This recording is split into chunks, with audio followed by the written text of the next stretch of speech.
Part 1. You are going to listen to the director of a college talking about his school. Listen to the talk and answer the questions. First, you have some time to look at questions 1 to 3.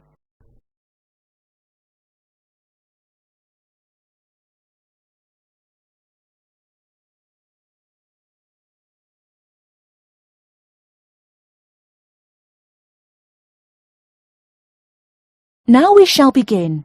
You should answer the questions as you listen, because you will not hear the recording a second time. Listen carefully and answer questions 1 to 3.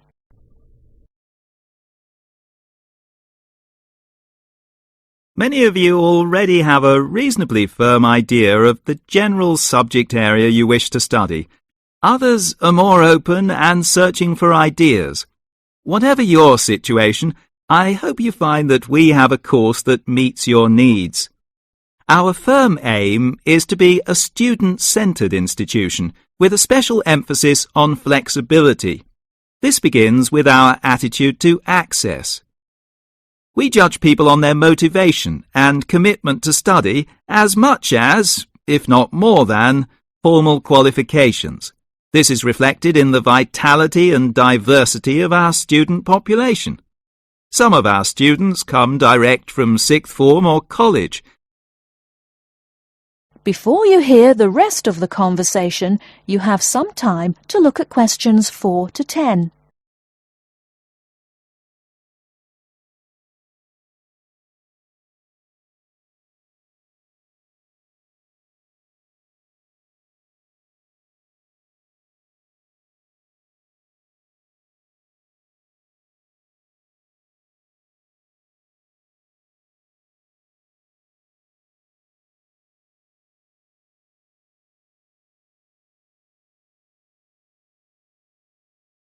Now listen and answer questions 4 to 10.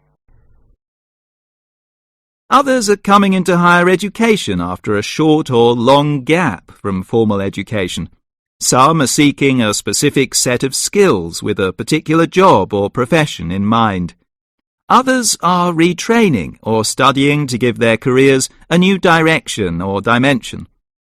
Some are learning about the very latest scientific, technological and commercial knowledge.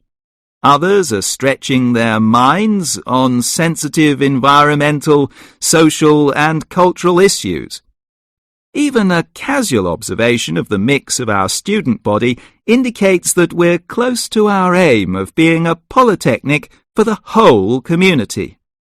To meet our students' needs, we have 500 academic and a further 500 support staff committed to good quality teaching, high standards, and sensitive and sympathetic student care. We have probably the longest experience of understanding and dealing with the differing needs of a diverse student population. I hope you'll find a suitable course at the Polytechnic College. If you want to come to the college and we consider you suitable, we'll do our best to find you a place. And when you're here, we'll work hard to make your experience enjoyable, stimulating, and educationally rewarding. That is the end of Part 1. You now have half a minute to check your answers.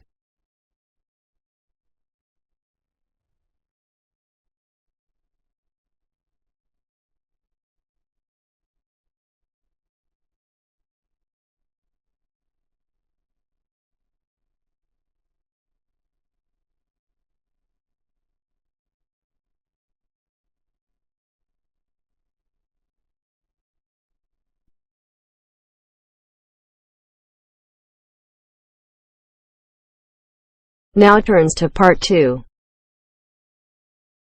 Part 2. You are going to hear a talk given by Madeline. She is going to introduce the recreational facilities on campus and in town. First, you have some time to look at questions 11 to 16.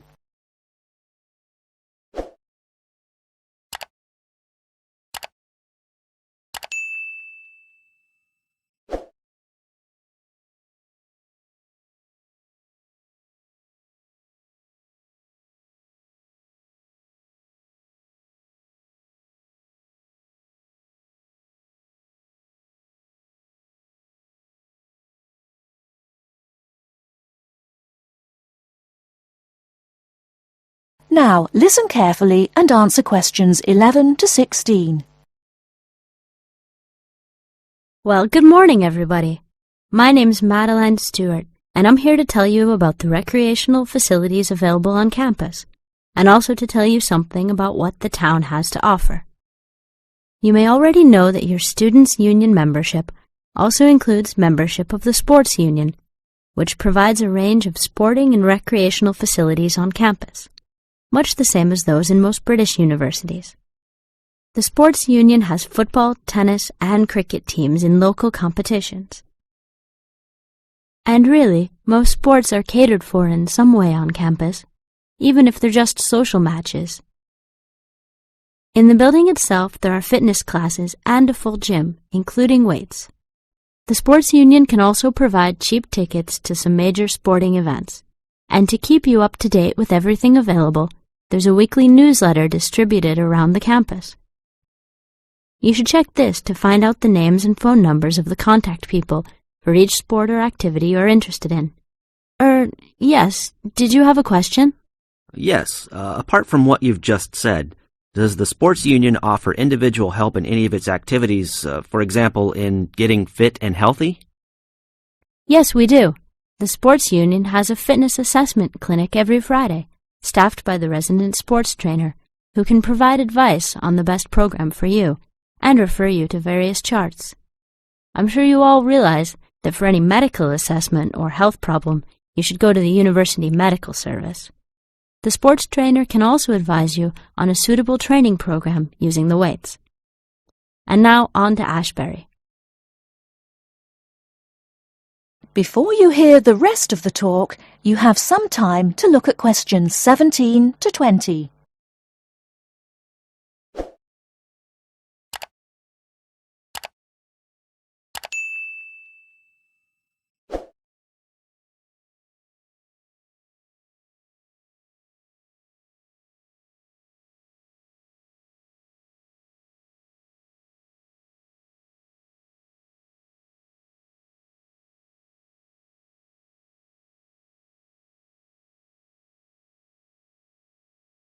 Now listen and answer questions 17 to 20.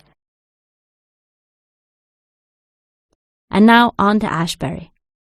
For a town of its size, Ashbury has some unusually good leisure and sporting facilities, most of which are near the center of town and easily reached by bus from this campus. There's a new, well, almost new, Olympic-sized swimming pool.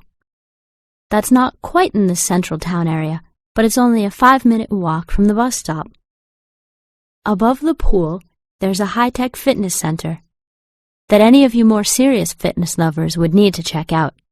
Then, in the center of town, there's a sporting complex called the Anderson Center, which contains squash courts and facilities for a number of other indoor sports, such as basketball.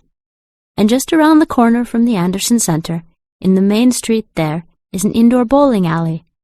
All of these facilities are listed in the weekly newsletter, so I encourage you all to look through it and...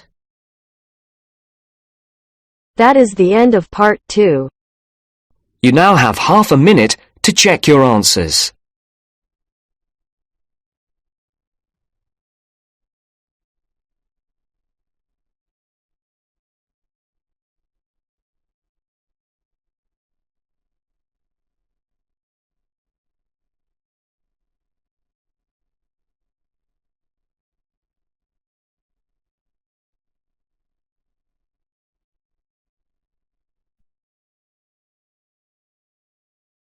Now turns to part 3.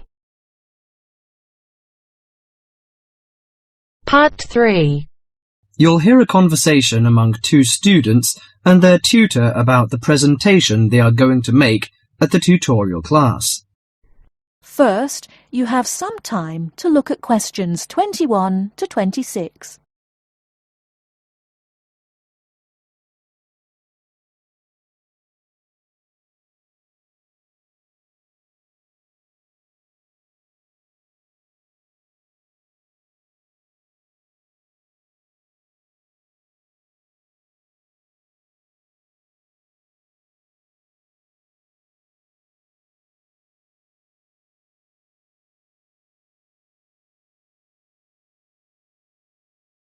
Now listen carefully and answer questions 21 to 26.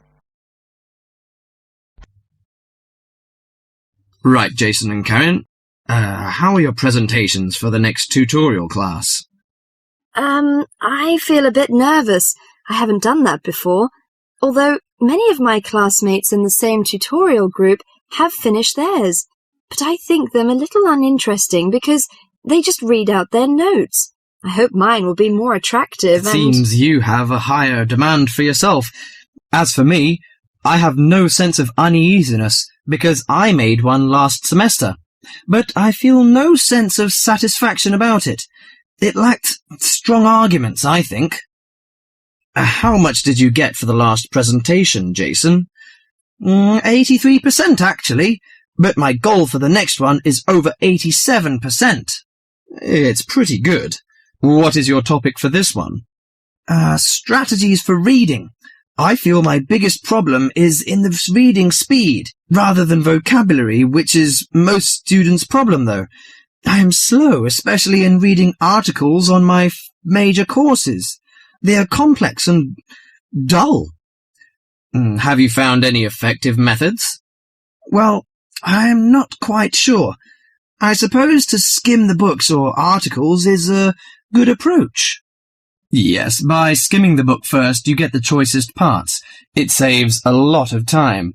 You don't have to read every word of the passage, but you have to learn to read certain parts intensively. Yes, I include that in my presentation. There is one thing I'm not clear yet. Why don't we make presentations more related to our major?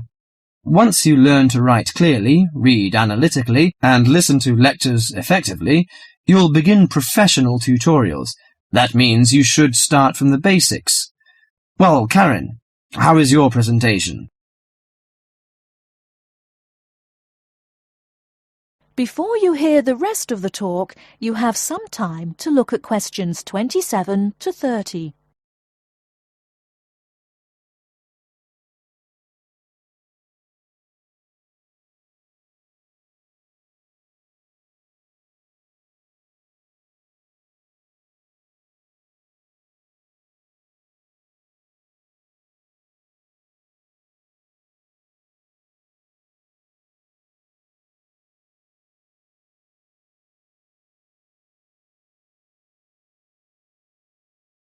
Now listen and answer questions 27 to 30. Oh, Karen, how is your presentation? I am still in a panic. I want to find some more interesting topics about writing, but I wonder what articles I can refer to, because there are so many of them. Did you get the list of the reading materials handed out last class? Yes, but there are over 20 on it. I have only a week to prepare, so I wonder if Okay, let me give you some suggestions. You needn't read them all because some of them deal with the same issue. The article by Holsworth is really worth reading. It covers the aspects of organizing the thoughts and ideas. Okay, Holsworth. You should also read the article by Jackson, but just look at the part on research methodology, how they did it. Right, I'll read that one. You should also read the article by Fisher, but just look at the part on the writing plan. That is, how to plan your writing in a systematical way. Okay, Fisher, got that. And if you have time, the one by Risewell says very relevant things. It teaches how to title your articles and make it appealing. You should finish the whole book. Okay. Now, the one by Burns, if I were you, I wouldn't bother with the whole passage. Just read the conclusion, which summarizes the use of rhetoric. Oh, now I understand. Thank you very much. That is the end of part 3. You now have half a minute to check your answers.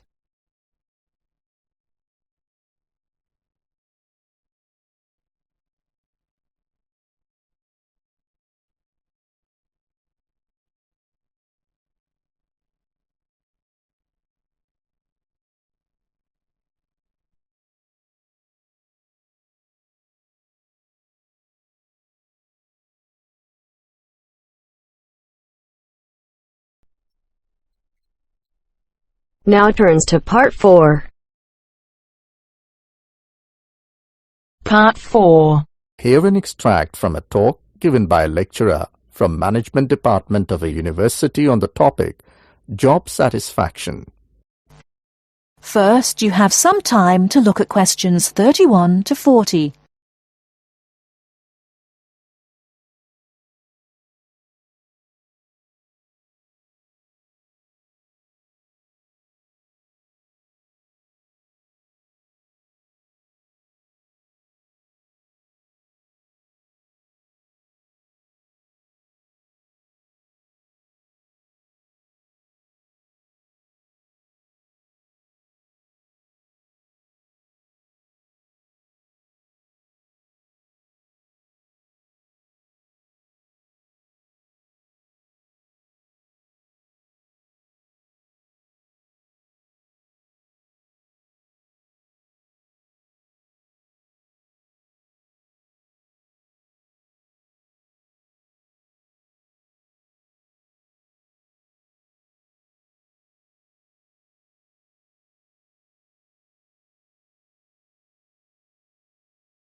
Now listen carefully and answer questions 31 to 40. Job satisfaction is how happy an individual is with his or her job. Scholars and human resource professionals generally make a distinction between affective job satisfaction and cognitive job satisfaction. Affective job satisfaction is the overall extent of pleasurable emotional feelings individuals have about their jobs, and is different from cognitive job satisfaction, which is the extent of individual satisfaction with particular facets of their jobs such as pay, pension, arrangements, working hours, and numerous other aspects of their jobs.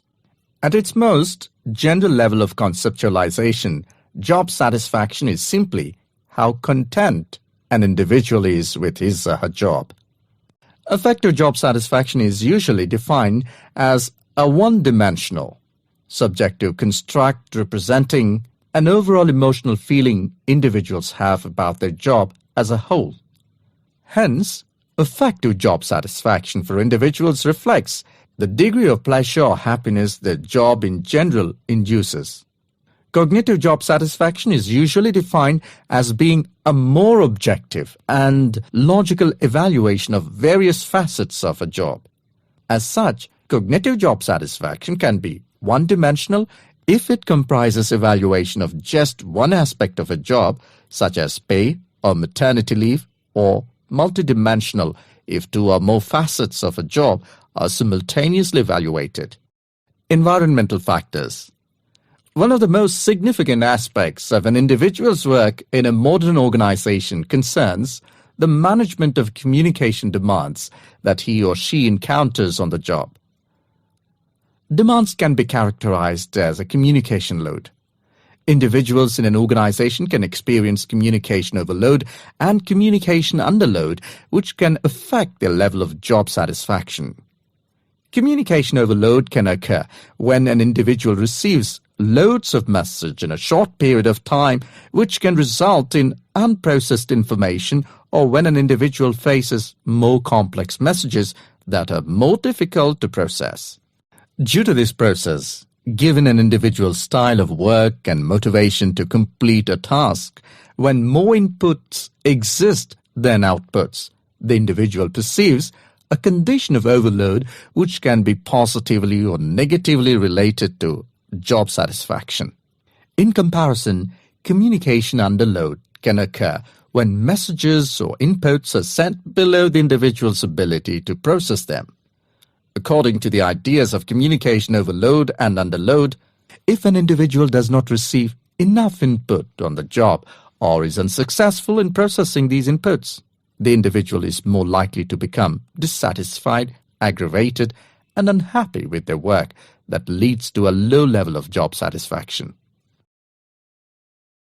Superior subordinate communication. Superior subordinate communication is an important influence on job satisfaction in the workplace.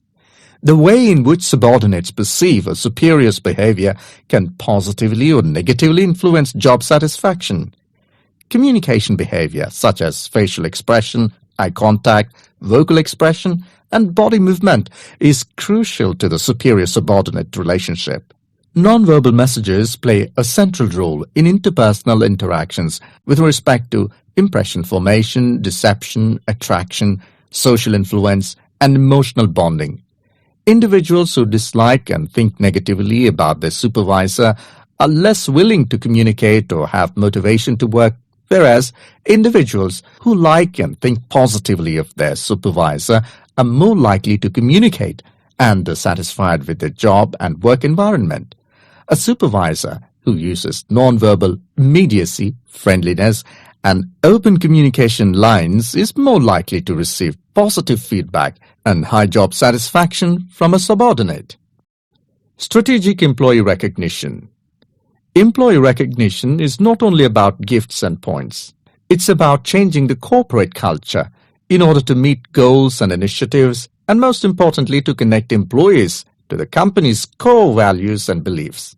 Strategic employee recognition is seen as the most important program, not only to improve employee retention and motivation, but also to positively influence the financial situation.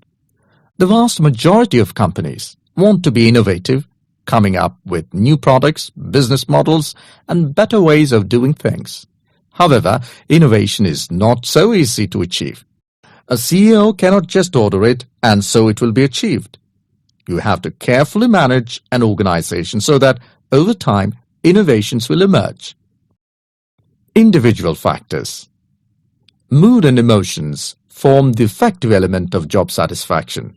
Moods tend to be long-lasting, but often weaker states of uncertain origins, while emotions are often more intense, short-lived, and have a clear object or cause.